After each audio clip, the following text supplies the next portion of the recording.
में सेठ सेठानी थे।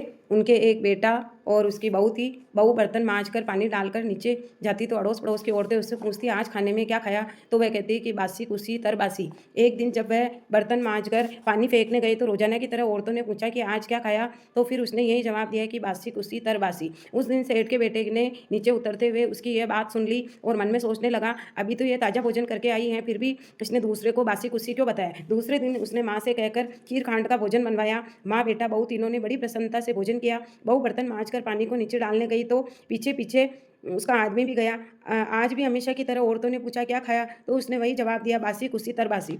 उसके आदमी को बहुत गुस्सा आया, आज तो मेरे सामने खीर खांड का भोजन किया है, फिर भी यह बासी कुसी बता रही है, इसमें क्या रहस्य है। इस बात को समझने के लिए वह रात का इंतजार करने लगा। जब रात हुई और बहू कमरे में आई तो उसके आदमी ने पूछा कि आज तूने खीर खांड का भोजन किया, फिर भी पड़ोस की औरतों को बासी कुसी क्यों बताया। तब बहू मुस्कुराकर बोली कि आपके दादा परदादा की कमाई है, वह तो बासी कुसी ही हुई। यह सुनकर उसने प्रदेश जाने की सोच ली। सुबह उठकर माँ ने से बोला माँ मैं कमाने के लिए प्रदेश जाऊँगा। माँ ने कहा उसके पास बहुत धन है, तुझे प्रदेश जाने की क्या आवश्यकता है। लेकिन बेटे की जिद करने पर माँ ने प्रदेश जाने की स्वीकृति दे दी। वह कमाने के लिए प्रदेश चला गया। वहाँ उसे एक सेठ के यहाँ नौकरी मिल गई। कुछ ही समय में वह सारा कामकाज करने लग गया। सेठ अपना सारा कारोबार उस पर सौंप कर स्वयं तीर्थ करने चला गया। इधर सास ने बहू से कहा कि दिए की बुझे तो चूल्हे की मत बुझाना, चूल्हे की बुझे तो दिए की मत बुझाना। लेकिन एक दिन दोनों की आग बुझ गई तो बहू पड़ोस में आग लेने गई। उसने देखा कि वहाँ पड़ोस की औरतें किसी माता का पूजन कर रही है। यह देखकर उसने पूछा कि आप किस माता का पूजन कर रही है, मुझे भी बताओ ये किसका व्रत है,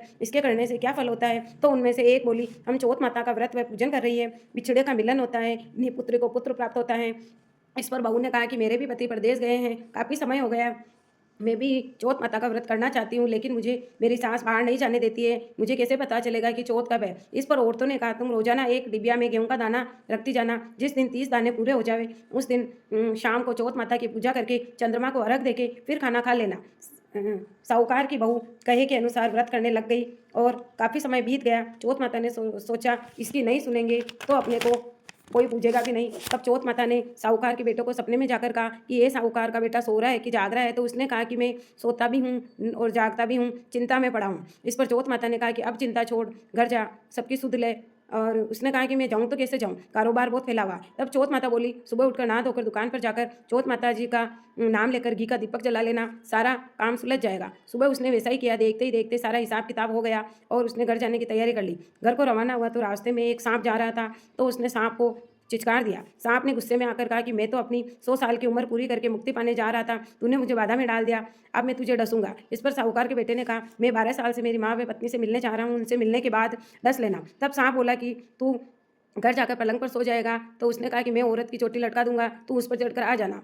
घर पहुंचा तो उदास था, बेटा बोला कुछ नहीं। उसकी औरत होशियार थी, सब बात पता करके कमरे की एक सीढ़ी पर दूध, दूसरी पर चूरमा, बालू, रेत, इत्र, फूल, सातों सीढ़ियों में 7 वस्तु रख दी। आधी रात को जब सांप पुकारता हुआ आया और सभी वस्तुओं का आनंद लेता हुआ खुश हुआ, लेकिन वचनों से बंधा हुआ था तो उसे डसना ही था। चौथ विनायक जी ने सोचा कि इसकी रक्षा आज नहीं करेंगे तो कलयुग में अपने को कौन मानेगा। चौथ माता तलवार बनी, विनायक जी ढाल बने। जैसे ही सांप डसने लगा तो उसे मार दिया। साहूकार के बेटे को नींद नहीं आ रही थी। सांप के मरते ही उसने अपनी पत्नी को उठाया और चौपड़ पासे खेलने लगे। सुबह देर तक बेटा बहू उठे नहीं तो माँ ने कहा बेटा बहू तो थकी हुई है पर तू क्यों नहीं उठी। जाकर देखा तो खून ही खून हो रहा था। तो उसने कहा मेरे बेटे बहू को किसी ने मार दिया। तब अंदर से बेटा बोला माँ हमारा बेरी दुश्मन मरा है, मेहतर को बुलाओ, सफाई कराओ, गाजा बाजा बुलाओ। माँ ने सफाई करवाई और वो दोनों नीचे आए और फिर माँ ने पूछा कि मेरे पीछे किसी ने धर्म कर्म किया। तो बहू बोली मैंने किया। तो सास ने कहा तूने क्या किया, मैं तो तुम्हें रोज 4 समय खाना खाने को देती थी। तो बहू बोली महीने में एक बार चौथ का व्रत करती थी, सुबह का खाना पीना